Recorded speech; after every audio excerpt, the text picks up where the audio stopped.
Assalomu alaykum. Hammaga xayrli kun. Kuninglar qanaqa o'tyapti? Men bugun uydaman. O'zi har kun ham uyda bo'lyapman. Lekin bugun asosiy vaqtimni videolarda montajlariga ajratmoqchiman, chunki montajini tugatib, tayyor qilib joylashim kerak bo'lgan videolar juda ham ko'p. Opa-singillarim, jiyanlarim kelgani uchun montajlarga hafsala qilmayotgandim. Lekin bugun shularni nihoyalamoqchiman. Xo'p, bizda bugun quyosh chiqyapti, havo yaxshi. Shunga qizlarni, jiyanlarimni o'ynatgan tashqariga olib chiqqan edim. Kunduzi o'ynashib olsa, kechqurun darslari bor. 7 da efir bo'ladi. Agar sizlarda ham maktab yoshiga yetgan yoki maktab yoshiga yetayotgan farzandlaringlar, jiyanlaringlar yoki uka-singlinglar bo'lsa, bugun kechqurun 7 da bo'ladigan efir sizlar uchun ham juda ham foydali bo'ladi. Farzandini bilimiga, kelajagiga be'tibor bo'lmagan ota-onalar uchun bu zo'r imkoniyat. Qalan.uz haqida eshitgansizlar, matematikani onlayn o'rgatadigan platforma. Ular bugun kechqurun 19:00 da bolaga qanday qilib oson usulda matematikani o'rgatish mumkin degan mavzuda bepul darslik tashkil qilishibdi. Kechqurun bo'ladi. Kiringlar albatta, men ham o'sha yerda bo'laman. Hammamiz uchun foydali bo'ladi. Darsda oxirida bo'lsa, farzandingizni bilim darajasini tekshirib olishingiz uchun bepul diagnostika hamda mantiqiy fikrlashini rivojlantiradigan logika kursini sovg'a qilishadi. Keyingi istoriyada sizlarga havola qoldiraman. O'sha orqali ro'yxatdan o'tib darsga qatnashib olsalar bo'ladi. Faqat bitta minus tarafi bor. 100 ta odam darsda qatnasha oladi. Shu sababdan shoshilib qolinglar. Kechqurun darsda Göz yaşımızda bilmedim, küstüm zamaneden sustum devrana, herkese ağladım bile bilmedim, ki sana edemedim hayanet, ne bir günah ettim ne bir tebaret, sen bana verip azap eziyet, neden terk ededim bile bilmedim.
Andijonlik ko'plab ayol qizlarimiz kutgan kun keldi. Nihoyat Dilmus endi Andijonda.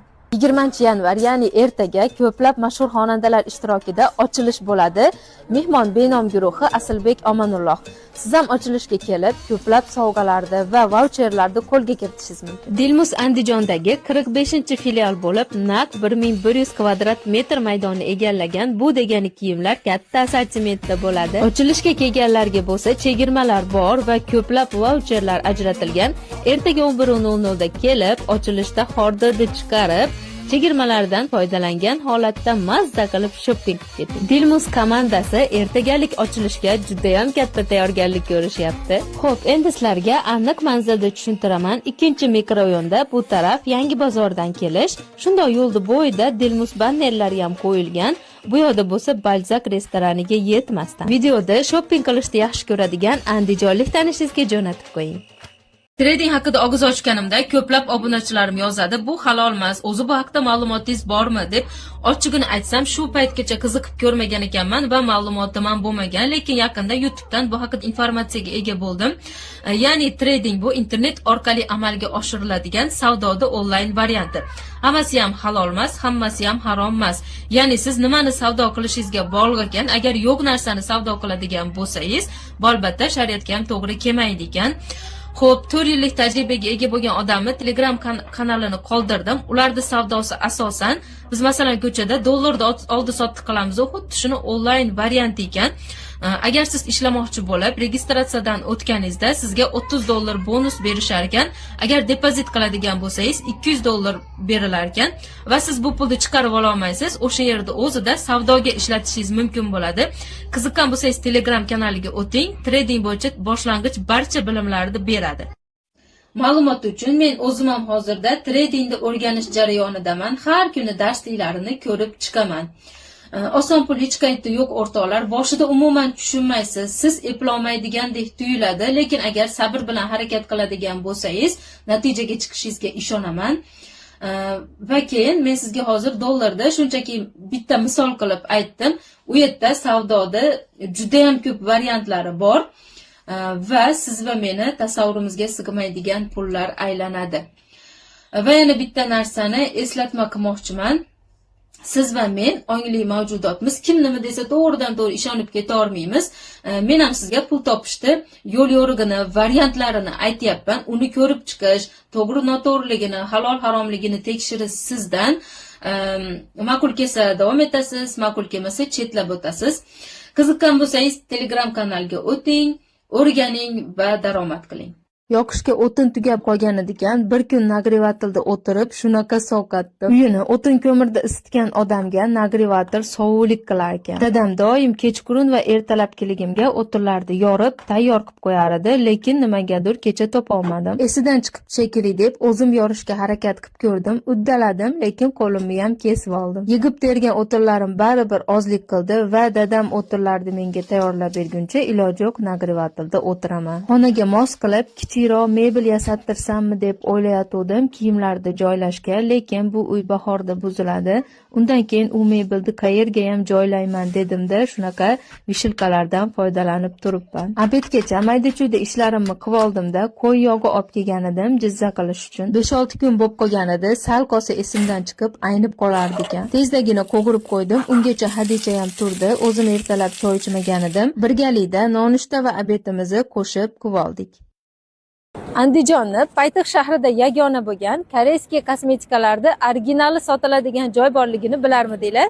Bilmasanglar ko'rsataman. Bu do'konda karisvachchalardan tashqari Koreyaga tegishli bo'lgan juda ham ko'p narsalar bor ekan. Yuzingizdagi muammolar, o'g'ri, dog', har xil husnbuzarlarni yo'qotishda yordam beradigan hamma narsa bor ekan. Do'konda sizni kosmetika bo'yicha malakasini koreyslardan olgan mutaxassis kutib oladi va yuzingiz holatiga qarab kosmetika tanlab beradi. Narsalar haqiqatdan original, chunki ba'zilarini sinab ham ko'rdik, effekt sirazi bilindi. Masalan, shu mis. Koreys ayollariga o'xshab yiltillab yurishni xohlasanglar, shu misdan foydalaninglar. Mana menda ham o'zgarishini ko'rsanglar bo'ladi. Kelganimda shunisidan sevib qo'ygan edim. Soch to'kilishiga, sochingizdagi muammolarga shunaqa zo'r narsa topib qo'ydim. Bundan hatto Koreya aktyor, aktrisalari ham foydalanar ekan. Natijasini bitta ishlatishdayoq bilasiz ekan. Bu do'konda faqat karis odam yo'q ekan xolos. Koreyani hamma mahsulotlari bor ekan. Shu qo'limdagi krem yuzingizdagi ajinlarni zo'r yoyib, naq 10 yilga yoshartirib berar ekan. O'rtoqlar, sizlarga bu narsani ko'rsatmasdan keta olmasdim. 7tasi birda bo'lgan kir yuvish uchun kapsula. O'zingiz va farzandlaringizni kiyimlarini yuvganingizda kiyimlaringizdan xushbo'y hid kelib, yumshoq qilib, yangiday qilib beradi. Anti-allergik narsa. Bu kapsulada kiyimlaringizni yuvsangiz, ishonavering, atrofingizdagilar qaysi atirdan foydalanasiz deb so'rashi aniq. O'tkir hidlarga sirazi boshim og'riydi, lekin bu yerdagi atir hidlari juda ham yoqimli ekan. Boshimda ham og'riq sezmadim. Ushbu do'kondan siz 700 ming so'mlik narsa xarid qilganingizda sizga ushbu trenddagi krem, retinol kremi bonusiga qo'shib beriladi. Xo'p, endi sizlarga aniq manzilni tushuntiraman. Poytaxt istirohat bog'idan Prezga qarab yurganingizda aka-uka magazini bor, shu yerdan kirasiz. chap tarafda joylashgan ushbu shinamgina do'kon. Tashqarida Nuram kosmetik reklama banneri ham bor. Dastavka xizmati butun O'zbekiston bo'ylab. Instagram sahifasiga obuna bo'linglar, yuz uchun foydali ma'lumotlarni bo'lishib boradi. Menga o'xshab bir xillikdan tez-tez zerikib turadiganlar, yaqinroq kelinglar, uyga ozgina o'zgartirish kiritamiz. Eshik tagida turgan shu divanni tepa tarafga joylashtirmoqchiman. Birinchi sabab, uy isib ketganida eshikni ochsak, sovuq birinchi bo'lib o'zimizga kelar ekan. Keyingi sabab, kirorish tayli uy to'lib qolib, xunuk ko'rinish beryotuvdi. Bu kichkina sababchalar, eng asosiysi bo'lsa uyni o'zgartirib, yangilik qilgim keldi. Og'ir ko'tarib zarilmi, o'zingizni qiynab nima qilasiz deyishinglar mumkin, lekin bu divanlar juda ham yengil, agar ichida narsa bo'lganida og'ir bo'lar edi. Videoda ko'rganinglardek sekin-sekin sudrab joylashtirib qo'ydim. Aytgancha o'rtoqlar, bu videoda men yangi telefonda oldim. Sifatiga baho berib ketinglar. Telefon modeli Samsung S25 Ultrasi emas, lekin menga yoqyapti. Demak, uyda ham o'zim xohlaganda qilib o'zgartirib oldim. Televizorlarni ham joylashtirib oldim. Natijaga o'zinglar baho beringlar. Menga o'xshab bir xillikdan tez-tez zerikib turadiganlar, yaqinroq kelinglar, uyga ozgina o'zgartirish kiritamiz. Eshik tagida turgan shu divanni tepa tarafga joylashtirmoqchiman. Birinchi sabab, uy isib ketganida eshikni ochsak, sovuq birinchi bo'lib o'zimizga kelar ekan. Keyingi sabab, kirorish tayli uy to'lib qolib, xunuk ko'rinish beryotuvdi. Bu kichkina sababchalar, eng asosiysi bo'lsa uyni o'zgartirib, yangilik qilgim keldi. Og'ir ko'tarib zarilmi, o'zingizni qiynab nima qilasiz deyishinglar mumkin, lekin bu divanlar juda ham yengil, agar ichida narsa bo'lganida og'ir bo'lar edi. Videoda ko'rganinglardek sekin-sekin sudrab joylashtirib qo'ydim. Aytgancha o'rtoqlar, bu videoda men yangi telefonda oldim.